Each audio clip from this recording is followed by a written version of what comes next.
going on, everyone? Welcome to the Cornerstone Worship Podcast. I am your host, Jithin, and joining me today is my good friend, Pastor Jose. Thank you so much for joining us. Pleasure to be here.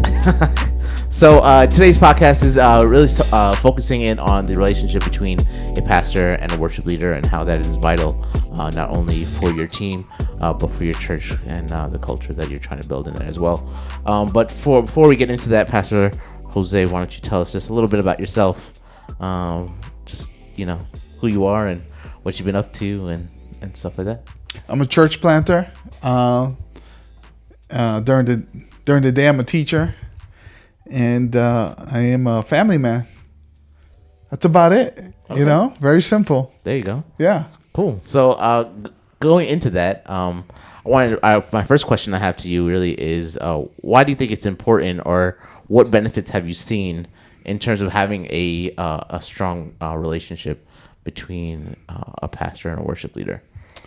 Well, I think it's about trust. I think communication. I think it's a two-way street when you have trust. There are things that when I served as an associate pastor or a campus pastor, I noticed that the more communication you had with the team, your expectations, both sides wanted to meet it and they worked better. But I think it's also a give and take. There's things that you want to, there's non-negotiables, I guess you could say. Yeah, of course. But there's also, there's got to be freedom. You got to give freedom to the worship leader to work and to have the ability to make some calls. But I think it's the understanding, if you communicate, hey, this is the idea, this is the goal, I think it helps the worship leader and the pastor. I'm not worrying about that. I'm not worrying about what songs the worship leader's doing. If we have a conversation, say, hey, these are the expectations, it gives freedom to the worship leader to happen. There are times, though, that you come up with some crazy ideas. Hey, can we do that song like every week? Yeah. That is crazy pastors. But I think what we even spoke off camera is just also having that relationship will also help with the quality of the service. A lot of times we're seeing this new trend now within churches that may have had the 2 or 2.5 hour service, and they're now trimming down between closer to an hour or an hour and a half. And so with that time, we want to, not only as a worship leader or as a worship team, we want to be effective in our time that we've been called to have ministry in that part of worship. And then also we want to make sure the quality is there too, that we're being intentional. So we can't have 5-hour service anymore? I mean, we can. Yeah. I just don't know how popular it'll be. I don't know. And how many people will show up. Come on, 6-hour service is a marathon. But I think the more we've learned during the pandemic, we need to be more efficient. Mm-hmm. I think more efficient with our time. And I think it also helps everyone, because people, in their minds, when they come to church, they say, all right, they're going to sing songs for 15 minutes. They're going to sing 3 songs. And then they're going to have the welcome, the offering, and then the word. And people are timing. Mm-hmm. People are expecting you to start at a certain time and finish at a certain time. So I think we've learned from the pandemic to be more efficient with people's times and our time. Mm-hmm. Let's talk a little bit about the mentorship relationship between a pastor and a worship leader. What do you think is beneficial to that, and just some your point or perspective about that? Yeah, I think I think that's just leadership. The more you're willing to be more mentored and you're willing to take instruction, and one of the things that I think is difficult is to take instruction, to take correction. And as we know, that professional athletes, they pay people to give them instruction on their mechanics. Like Tom Brady, he has somebody who he pays. TB12. That's right. Gotta find a way to plug them in. That's right. So he pays. I mean, this is not just him, but they have other ones. They pay for them to look at their physique, their structure, correction. And I think in church, it does become a touchy subject. And but you got to be able to take it. I think we're there for one reason, and that's to have an incredible experience with God, have other people want them to come back. But I think it's also trust, your mentorship. So there's things that may work, things that don't work. And I think when we just trust our leaders, or we, vice versa, like we said, it's a two-way street, we could get more things accomplished. Yeah.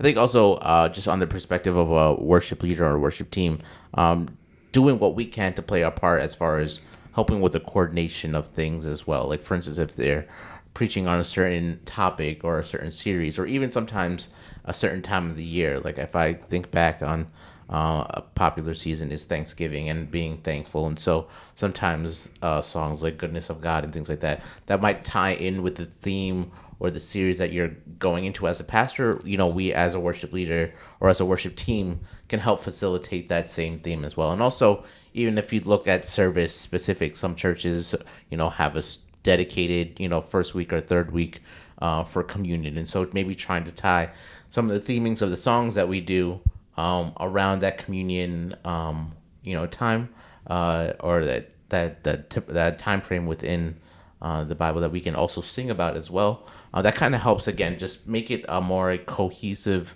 service versus just like, okay, the worship team is going to do their part that has their own theme. You're going to do your part, which has their own theme. And then it just gets kind of muddled. I think that's great. I think there's times, the amazing thing is that when you're in the service and the songs match your sermon, I think that's like phenomenal when that happens. And at the moment, we're not doing, in my local church, we're not doing like, hey, let's sit down and plan the themes. We're not. So when it happens at church, and it's like right with the theme of the word, it's amazing. It's just confirmation and how God is orchestrating the message, which is amazing. However, when there were times that me and you would sit down and you would say, hey, what's the theme? What are you looking at? That's also incredible to put that in. But either way, to me, it creates an incredible atmosphere and the perfect time for people to receive and give worship, and it just creates a great atmosphere and freedom, really. Yeah. So I guess really two main points coming out of this is, as far as the worship leader is in terms of submitting to the pastor, is like there is that mentorship where we're giving, having communications, understanding each other, understanding perspective. It's a two-way street, trying to cultivate that relationship, which takes time.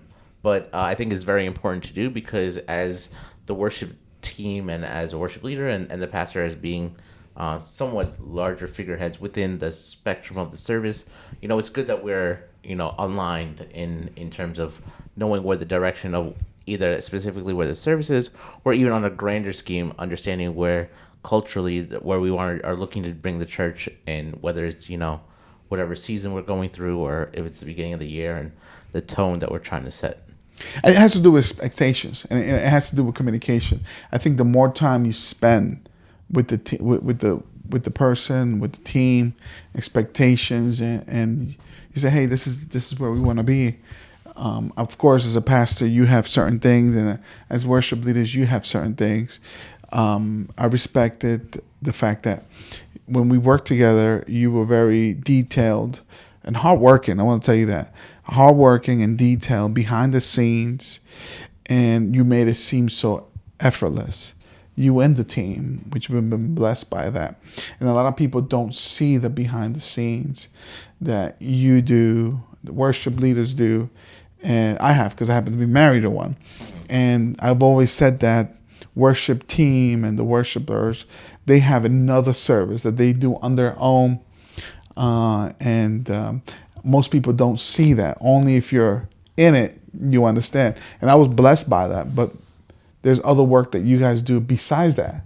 So I think communication, expectations creates, that glue, and it works. Yeah.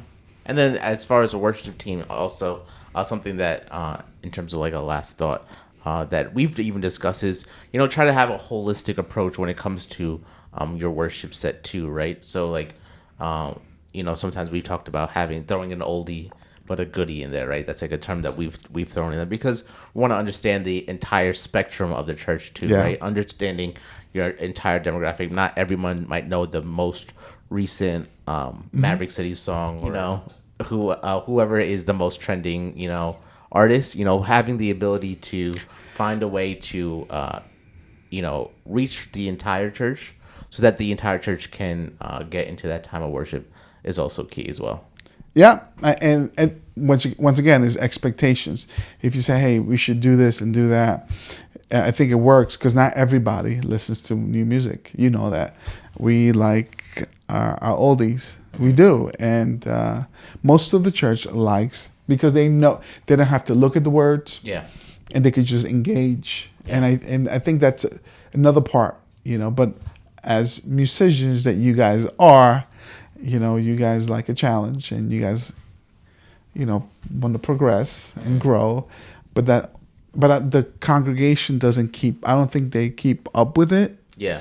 And they're there to engage in the Lord, and it could be, whatever song it may be. But I think if people know it, it creates that corporate worship when people can engage in, and which is a great environment to be around.